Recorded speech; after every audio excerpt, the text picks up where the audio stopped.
টাকা একজন মহৎ করে না ভাই। তোর সারা শরীরে রক্ত কেন? কি হয়েছে? দাদি, বাজার থেকে আসার পথে সাইকেল দুর্ঘটনা ঘটেছে।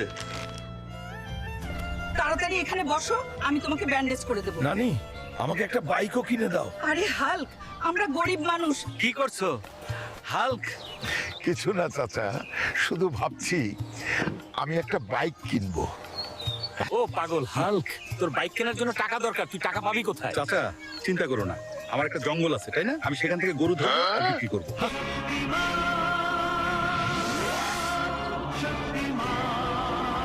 এই গরু, আমার সাথে আয়, তাহলে যুদ্ধ হোক।